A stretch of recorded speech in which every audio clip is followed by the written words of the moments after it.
Hello friends, welcome morning to morn. हम लोग CTET का मैथ कर रहे हैं। जो बुक है अरिहंत पब्लिकेशन का, आज ये सेकंड वीडियो होगा। कुछ क्वेश्चन हमने कल किया है और आगे आज करते हैं। आपके सामने 21 नंबर प्रश्न है। किसी विषम प्रकृत संख्या के परवर्ती तथा पूर्ववर्ती का गुणनफल हमेशा संख्या से विभाजित होता है। तो दोस्त ये वही चीज़ है, ये एक अलग टाइप से पूछता है। जैसे दो कंजिक्यूटिव मतलब दो लगातार सम संख्या का जो गुणनफल होता है वो 4 से विभाज्य होता है। 4 से क्या होता है? विभाज्य होता है। तो यहाँ पर वही बात बोला है, किसी विषम संख्या के पूर्ववर्ती और परवर्ती, कोई भी विषम संख्या पकड़ लीजिए। मान लीजिए हम 3 ले रहे हैं, 3 है तो पूर्ववर्ती जो हो जाएगा 2 हो जाएगा और जो परवर्ती होगा वो 4 हो जाएगा, एक पहले और एक बाद में। तो यही बात बोला है कि कंजिक्यूटिव सम संख्या ही हो गया। इसके पूर्ववर्ती और परवर्ती का अगर गुणनफल करते हैं तो दोनों लगातार सम संख्या ही हो गया। कुछ और एग्जांपल लेते हैं। मान लेते हैं हम 10 लेते हैं, पहले हम विषम संख्या पकड़ते हैं। मान लेते हैं विषम संख्या 11 है, तो इससे पहले क्या हो जाएगा 10 और बाद वाला क्या हो जाएगा 12 हो जाएगा। दो लगातार सम संख्या आ गया। कोई भी संख्या पकड़ लीजिए, मतलब यही है, विषम संख्या के पूर्ववर्ती और परवर्ती का मतलब दो लगातार सम संख्या आ जाएगा। और दो लगातार सम संख्या का जो गुणनफल होता है वो 4 से हमेशा विभाज्य होगा। तो इसका भी आंसर आपको 4 ही हो जाएगा। ठीक है। अगला प्रश्न 22 नंबर है। 7 और 13 के बीच कितने परिमेय संख्या है? परिमेय संख्या की परिभाषा क्या होगा? कोई भी संख्या जो कि P/Q के फॉर्म में है, जहां पर Q बराबर 0 ना हो। यही फॉर्मूला है और यही परिभाषा है। इतना तो जान रहे हैं आप। तो 7 और 13 के बीच में बोला है। देखिए दोस्त, कुछ भी हो सकता है। मान लीजिए 8 है, 8/1 ही कर सकते हैं, या हो सकता है 17/2 कर दें, या कुछ भी डॉट डॉट डॉट हमको 13 तक जाना है। बहुत सारा असंख्य संख्या हो जाएगा, दशमलव में भी हम जाएंगे तो अनंत संख्या हो जाएगा। आपका आंसर हो जाएगा 3 नंबर। अगला प्रश्न है, इतना का परवर्ती संख्या आपसे पूछा है, मतलब एक अधिक क्या है? 0 9 9 9 कितना बार है? आपको 5 बार है। ठीक है दोस्त, इसमें एक ऐड करना आपको बोल रहा है। 0 0 0 0 0 यहाँ पर एक हो जाएगा और एक, यही आपका आंसर है। और आपका आंसर हो जाएगा 4 नंबर, ऑप्शन नंबर 4। 24 नंबर प्रश्न है, इतना माइनस इतना को 100 तक सन्निकट करने पर कितना मान आएगा? संख्या क्या है? 4 8 9 3 4 8 और घटाना है 4 8 3 6 5। 100 तक सन्निकट करना है। इसको पहले आप घटा लीजिए, सिंपल सा। 3 हो जाएगा, 8 6 14 और ये हो जाएगा 9 0 4 4। अब बताइए, आपको 100 तक सन्निकट जाना है तो आपको इधर को भूल जाइए। पहले हमको 100 यहाँ तक दिख रहा है। अब ये बताइए, इसमें 9 से 83 में, ये 9 से 83 900 के नज़दीक है या 1000 के नज़दीक है? 9 से आने के लिए आपको 83 घटाना पड़ेगा। ठीक है दोस्त, जबकि हमको 1000 जाने के लिए ऐड कितना पड़ना पड़ेगा? 83 आपको घटाना पड़ेगा, जबकि ऊपर जाने के लिए मात्र हमको 17 ऐड करना पड़ेगा। तो नज़दीक कौन है? 1000 हमारा नज़दीक है। तो 1000 इसको कर लीजिए, क्या हो जाएगा? 4 4 1 ऐड कीजिएगा तो ये हो जाएगा 1000 दोस्त। तो आपका यही ऑप्शन नंबर कौन सा हो जाएगा? ऑप्शन नंबर आपका 2 हो जाएगा। ठीक है। अगला प्रश्न है, एक चुनाव में सफल प्रत्याशी को कितना वोट प्राप्त हो रहा है? 500। ठीक है दोस्त। आगे बोला है, जबकि उसके निकटतम प्रतिद्वंदी का इतना मत प्राप्त है, तो बताइए सफल प्रत्याशी कितने मतों से जीता है? तो इसको घटा लीजिए, बहुत आसान है। 34 8 700। ठीक है दोस्त, 00 ये 15 हो जाएगा, 8 ये हो जाएगा आपको 16, 8 बचेगा और ये है 6 2 2। ये ऑप्शन अपना देख लीजिए कौन सा है। आपका ऑप्शन नंबर हो जाएगा 3। ठीक है दोस्त। अगला प्रश्न है, एक गांव की कुल जनसंख्या इतना है, जिसमें से इतना पुरुष और इतना महिला है तथा शेष बच्चे हैं, तो बच्चे की संख्या। अपने फैमिली का ही एग्जांपल ले ले। क्या होता है? महिला भी होती है, पुरुष भी और बच्चा भी, तीनों होता है। तो टोटल को काउंट करने के बाद ही टोटल जनसंख्या होता है। तो ये टोटल जनसंख्या है 6 और 92। अच्छा, इसमें होता क्या है? इसमें मेल भी होगा, फीमेल भी होगा और चिल्ड्रन भी होगा। ठीक है दोस्त। तो मेल फीमेल तो दिया गया है, कितना कितना आपको दिया है? 29 6 42 ये पुरुष हैं और 28 1 67 ये हो गया महिला। इसको ऐड कर लीजिए, पुरुष और महिला आ गया और बच्चा भी बच गया। तो इसमें से इसके योग को हटा लीजिए, बच्चा आ जाएगा 9, 10 और ये हो जाएगा 7, 1, 8, 16, 1, 17 और ये हो जाएगा 5। अब इसमें से जो घटा लीजिए, महिला और पुरुष मिला के इतना है और जबकि टोटल जनसंख्या इतना है, तो टोटल जनसंख्या में से महिला और पुरुष की संख्या को घटा लेंगे तो बच्चा का संख्या आ ही जाएगा। तो घटा लीजिए, 5, 7, 8 और 0, 9, ये हो जाएगा 8, 8 दूने 16, 0, 2, 20, 88, 3। देखिए कौन सा आपका ऑप्शन है, ऑप्शन नंबर फर्स्ट ही है। ये 26 नंबर प्रश्न था। आपके सामने 27 नंबर प्रश्न है और इसमें बोला है संख्या इतना में दोनों 5 के स्थानीय मान का अंतर।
नेक्स्ट प्रश्न है अंतर्राष्ट्रीय संख्या पद्धति में इसको कितना पढ़ा जाएगा।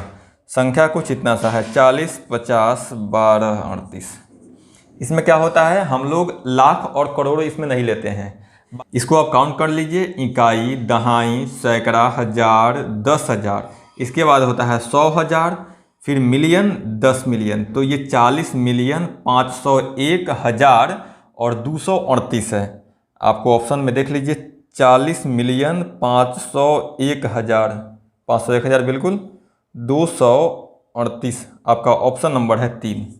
29 नंबर प्रश्न है हिंदी अरेबिक संख्या पद्धति में द्विअंकीय व 4 अंकीय संख्या का योग कितना होगा। द्विअंकीय और 4 अंकीय। अच्छा दोस्त, 2 अंक का संख्या कहाँ से कहाँ तक होता है, 10 से स्टार्ट होता है और 99 तक जाएगा। ये तो 2 अंक का संख्या होगा। कितना संख्या है हमको पता नहीं। 4 अंक का संख्या कहाँ से स्टार्ट होगा, 4 अंक का संख्या यहाँ से स्टार्ट होगा। 4 अंक हो गया और ये सबसे बड़ा संख्या 4 अंक का कितना हो जाएगा, 9, 9 और 9 इतना होगा। तो बोला है कि इस दोनों के रेंज में जितना संख्या है उसका योग आपसे पूछा है। सिंपल है, देखिए टोटल संख्या है कितना, 99 है। 99 से पहले जो 9 ठो है, 9 हो गया, 8 हो गया, 7, ये सब 2 अंक में तो आएगा नहीं। तो इससे 10 से पहले कितना संख्या है, 9 ठो संख्या है जो 2 अंक का नहीं है। तो 99 में से 9 घटा लीजिए, बाकी संख्या क्या हो जाएगा, 90 ऐसा संख्या है 1 से 100 तक में जो 2 अंक का है। ठीक है दोस्त। अब 4 अंक का संख्या कितना है, 4 अंक का संख्या टोटल है कितना। तो ये तो 4 अंक का है, लेकिन इससे पहले वाला जो संख्या होगा 9 से 99, ये 4 अंक का नहीं है। और इससे पहले जो भी संख्या होगा वो 4 अंक का नहीं होगा। इसके बाद में और यहाँ तक ये सभी संख्या 4 अंक का होगा। तो अगर इससे भी बढ़ाते हैं तो ये संख्या 5 अंक का हो जाएगा। एक जीरो भी आप बढ़ा देते हैं, सॉरी एक संख्या भी बढ़ा देते हैं, एक को भी जोड़ते हैं तो ये 5 अंक का हो जाएगा। तो इसके ऊपर 4 अंक का संख्या पॉसिबल नहीं है और इसके नीचे 4 अंक का संख्या पॉसिबल नहीं है। तो मैक्सिमम संख्या ये है, मैक्सिमम सबसे बड़ा संख्या यही है 4 अंक का। इसमें से ये वाला संख्या को घटा लेंगे हम, तो हमको यहाँ से मिल जाएगा 0, 0 और यहाँ पर 9 हो जाएगा। अब दोनों को ऐड करने के लिए बोला है, तो दोनों को ऐड कर लीजिए, आपका हो जाएगा 9 से 90 होगा। ऑप्शन देख लीजिए कौन सा है, आपको ऐड के ऑप्शन में ही दिया है, ऑप्शन नंबर 1 ही है, इसी फॉर्म में दिया है, ऐड नहीं किया है। ठीक है दोस्त। अगला आपके सामने एक प्रश्न है 30 नंबर, किसी मकान के निर्माण में दया कंस्ट्रक्शन एसोसिएशन का बिल निम्न प्रकार है। प्लास्टिक पाइप का इतना, नल एवं, अच्छा दोस्त इसको केवल आपको ऐड कर लेना है। 31 नंबर प्रश्न, किसी शॉपिंग मॉल से वर्तिका ने निम्न वस्तुएं खरीदी। 12 फैंसी चूड़ियाँ 15.5 रुपया से, तो 12 है और एक का दाम है 15.5। ठीक है दोस्त। आगे बोला है 2 टेलीकम पाउडर जिसका नाम है 95.5, तो 2 गुने 95.5। ठीक है दोस्त।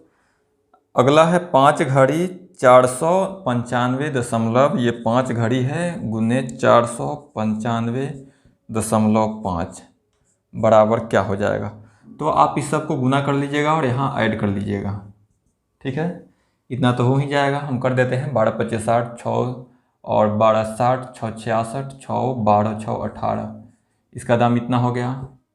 इसको भी ऐड कर लीजिए 10 10 11 और 18, 191 इसका हो जाएगा। 50 25 5 हो जाएगा, 25 और 2 27, 45 और 2 47, इसके बाद हो जाएगा 20 और 20 4 24। अब इसको आप ऐड कर लीजिए एक बार।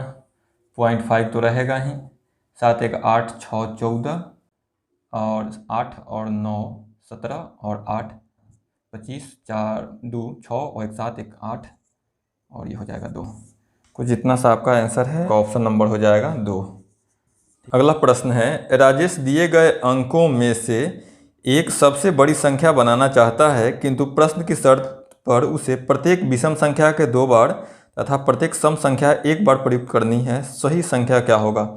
आपको अंक दिया गया है 6 2 और 7 4 3, ये संख्या है, इसे सबसे बड़ी संख्या बनाना है। शर्त ये है कि विषम संख्या को 2 बार और सम संख्या को 1 बार। अगर आपको सिंपल सा बोल देता 2 बार 1 बार नहीं, एक बार यूज करना है, तब आप क्या करते।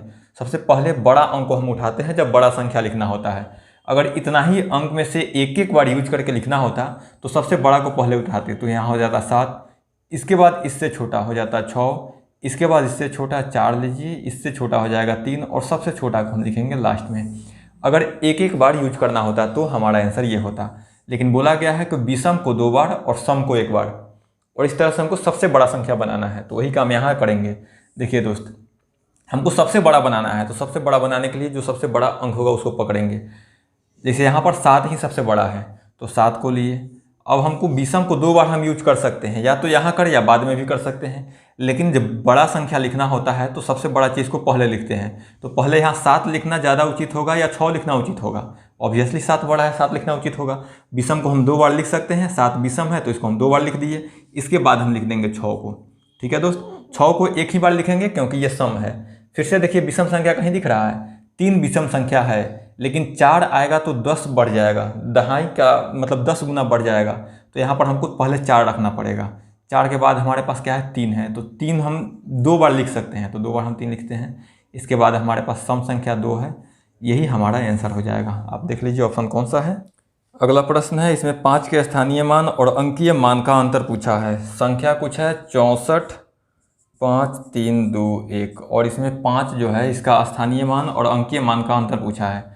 तो किस स्थान पर आ रहा है दोस्त, 5 लिखिए और इसके बाद 3 अंक है, 3 ठोस न बैठा दीजिए।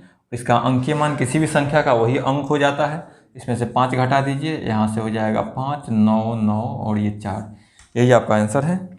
नेक्स्ट प्रश्न है, इतना को 11 से विभाजित करने पर भागफल क्या होगा। ये ऑप्शन कुछ गलत सा है दोस्त, चलिए लिख लेते हैं इसको। बड़ा सा संख्या है लेकिन इतना छोटा तो भागफल होगा नहीं। 0 15 0 1, ये पहले 11 से डिवाइड होगा कि नहीं। देखिए, विषम संख्या का जो स्थान होता है उसको गिन लेंगे। 5 और 1 6 और ये 0 है, 6 ही होगा। 6 5 11 और ये हो गया 12, ये स्थान आया 12, इसका योग। ये 0 और 5 5 और 1 6 और 0, इसका वैल्यू केवल 6 आया। दोनों का अंतर है 6, 12 और 6 का अंतर कितना आया, 6 आया। ये 11 की विभाज्यता का ये नियम है। अल्टरनेट अंक को गिन लीजिए, इसका योग, फिर अल्टरनेट अंक को गिन लीजिए, इसका योग, और ये जो अंतर है, अंतर या तो 0 आ जाए, यहाँ भी 12 आ जाता है, दोनों का योग, तो ये 11 से कट जाता।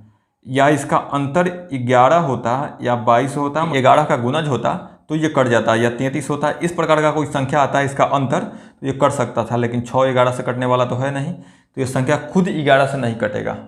अगर इसमें हम ऐड करने का बात करें, अगर हम इसमें ऐड करते हैं कुछ, तो 12 है और इसमें और 5 ऐड कर देते हैं। अगर इसको 6 कर देंगे हम, तो इसमें 5 और ऐड कर दीजिए, तो ये 11 आपका अंतर आ जाएगा। या तो ये संख्या 11 से कट सकता है, या इसमें से हम कुछ घटा देंगे, तो अगर घटाने पर क्या घटाना होगा हमको, 5 ज़्यादा हो रहा है तो यहाँ 5 कर देंगे, फिर भी आपका हो जाएगा। मतलब इसमें से 6 कम कीजिए आप। अगला प्रश्न है 50 के आधे से विभाजित करो तथा 20 जोड़ो। 50 को आधे से डिवाइड करो प्लस 20 जोड़ो, यही बोल रहा है। इसमें से 35 घटाओ, तुम्हें क्या प्राप्त होगा। 35 घटा लेते हैं दोस्त, ये घटाइएगा तो 25 हो जाएगा। 25 और 20 45 माइनस में 35 बराबर 10 आपका होगा आंसर। ऑप्शन नंबर 1 होगा। 36 नंबर आपका प्रश्न है और इसमें बोला है, आपको 4 ऑप्शन दिया है। बोला है सबसे बड़ा संख्या महत्तम, मतलब बड़ी ही है। तो पहला ऑप्शन में हो जाएगा 2 2 4 6 8 10 12, 12 का क्यूब है पहला ऑप्शन में। दूसरा का ऑप्शन बोला है आपको 3 4 3 7 1 8 3, 11 का स्क्वायर है। तीसरा ऑप्शन आपको है 1 2 3 4 का हो जाएगा पावर 5, और चौथा ऑप्शन है आपका 2 2 4 1 5 का पावर है 4।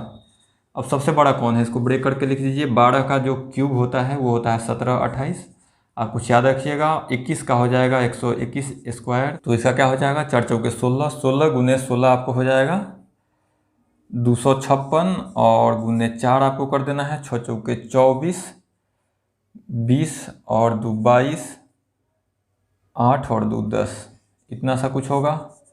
और इसको ब्रेक कीजिएगा तो 25 गुने 25 हो जाएगा, तो हो जाएगा 6 से 25। अब आप बताइए इसमें सबसे बड़ा कौन है।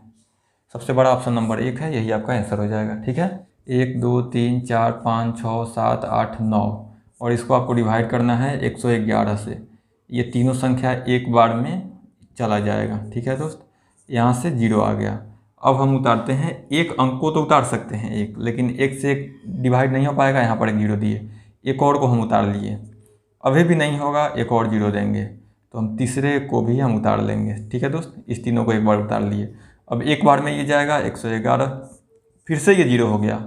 अब यहाँ से एक हम उतार सकते हैं, एक अंक, लेकिन ये कटने वाला नहीं है 111 से एक, तो यहाँ पर एक 0 देंगे तो एक और अंक उतार सकते हैं। एक और 0 दीजिए तो इस अंक को भी उतार सकते हैं। अब ये भी एक बार में चला जाएगा। तो ये आपका ऑप्शन नंबर कौन सा है, आपका ऑप्शन तीसरा का है। ठीक है दोस्त। 38 नंबर प्रश्न है 231 और 596 को किस एक संख्या से गुना करें कि दोनों का भागफल बराबर हो जाए। अगर 2 से करते हैं तो ये बराबर नहीं हो पाएगा, 62 हो जाएगा। 3 से तो ज़्यादा ही हो जाएगा। 0 ही है एक संख्या, दोनों को 0 से गुना कर दिए, दोनों 0 हो जाएगा, मतलब बराबर हो गया। इसके अलावा कोई ऑप्शन नहीं है। अगला है, बोला है 1 का स्थानीय मान, ये दशमलव वाला संख्या है 0159। इसमें से आपको 1 का स्थानीय मान बोला है। अब देख लीजिए पॉइंट कहाँ पर लगा है, पॉइंट यहाँ भी आप लगा लीजिए। पॉइंट के बाद कौन सा स्थान है इसका, 1 अंक के बाद है, तो एक 0 यहाँ बैठा लीजिए। यहाँ कुछ भी हो सकता था, 2 4 6 कुछ भी हो या 0 हो, कोई मतलब नहीं है। दशमलव के कोना स्थान पर है 1, इस बीच में हमको भूल ही जाना है। कितना अंक को पार करके जा रहे हैं, केवल ये देखना है। जितना अंक को हमने पार किया उतना शून्य बैठाएंगे। तो 1 स्थान को पार कर रहे हैं तो 1 शून्य और 1, ये आपका वैल्यू हो गया। इसको आपको फ्रैक्शन में आंसर देना है। तो फ्रैक्शन बदलने का क्या नियम है, देखिए 0.01 है, सिंपल सा है। अगर कुछ भी नहीं आता है तो क्या कीजिएगा, दशमलव के बदले में आप 1 लिख दीजिएगा। इसके बाद जितना अंक होगा उतना 0 बैठा दीजिएगा, 1 2, आपका आंसर आ चुका है। अब इस सबको मिटा दीजिए, इतना बराबर 1/100 होता है। ठीक है, एक ठो आपको जोड़ दिया है, आप इसको ऐड कर लीजिएगा सभी को, कुछ खास नहीं है। अगला है, काजल 1 घंटे में एक किताब का 1/3 भाग पढ़ लेती है। वह किताब को कितना घंटा पढ़ती है, 2 घंटा और कुछ इतना घंटा पढ़ती है। तो बोल रही है किताब का कितना भाग अभी शेष है। 1 घंटा में ये इतना भाग पढ़ ले रही है, तो इतना घंटा में कितना, क्या करेंगे दोस्त, 1/3 गुने इस समय से गुना कर देंगे। इसको पहले आप ब्रेक कर लीजिए, तो 10 और प्लस 1 11, 11/5 घंटा ये पढ़ाई कर रही है। तो 11/5 से इसको गुना कर लीजिए, 11/15 हो गया। मतलब एक बुक का इतना भाग वो पढ़ चुकी है। लेकिन आपसे पूछा क्या है, शेष कितना बचा हुआ है। तो किताब कितना है, एक ही किताब है, एक किताब का इतना भाग पढ़ चुका है। तो 1 माइनस 11/15 कर दीजिए, आपका आंसर 4/15 हो जाएगा। 4/15 भाग किताब का भी पढ़ना बाकी है। ठीक है, 42 नंबर एक प्रश्न है, भाग के एक प्रश्न में भाजक भागफल का 10 गुना है एवं शेष का 5 गुना है, यदि शेष 46 है तो आपको क्या बोला है, भाजक भागफल का इतना, और मतलब बोला है भाजक जो है वो है भागफल गुने 10 इसके बराबर है, या 5 गुने शेषफल है। ठीक है दोस्त, प्रश्न बस इतना ही है। अब इसमें आपको शेषफल दे दिया है, शेषफल का वैल्यू आपको दिया है कितना, 46 दिया है। तो 46 दिया है तो आपको भाजक आ जाएगा। तो पहले हम भाजक निकाल लेते हैं, गुना कर लीजिए 46 से इसमें, तो 30 हो जाएगा, और 20 और 3 23, मतलब 230 जो है भाजक का वैल्यू आ गया 230। 230 अगर भाजक है तो भागफल कितना है, ये संख्या 10 गुना करने पर इतना आ रहा है, तो भागफल क्या रहा होगा, भागफल 23 रहा होगा। 23 को 10 से गुना करेंगे तभी तो 230 आएगा, और शेष हमको पता ही है 46। शेष ये हो गया, आपको भागफल ये हो गया, और भाजक जो है ये हो गया। अब आपसे भाज्य पूछा है, भाज्य क्या होता है, भाज्य बराबर होता है भागफल गुने भाजक प्लस में होता है शेष। अब आपके पास सभी डाटा है ही, भागफल आपको आ गया 23 और भाजक आपको है 230, और प्लस में आपको 46 कर लेना है। तो इस दोनों का स्क्वायर क्या होता है, 23 का स्क्वायर 529, और एक जीरो बैठा लीजिए, प्लस में आपको करना है 46। तो ऐड कर लीजिए 6 और 13 3 5 53 36 आपका आंसर हो जाएगा। ये है आपको भाज्य का वैल्यू, आपका ऑप्शन नंबर 4 है। ठीक है दोस्त। 43 नंबर प्रश्न है, 1.1/2 में कितने आधे हैं। ये 1.5 ही है दोस्त, 1.5 है मतलब 3 ठो 50 है, 1/2 कितना है, 3 बार है। आगे बोला है इतना को 18 से भाग देने पर शेषफल क्या होगा। अब डिवाइड कीजिएगा, जो शेष आएगा वही शेषफल होगा दोस्त। तो आज के लिए बस इतना ही, मिलते हैं नेक्स्ट वीडियो में। Thank you so much.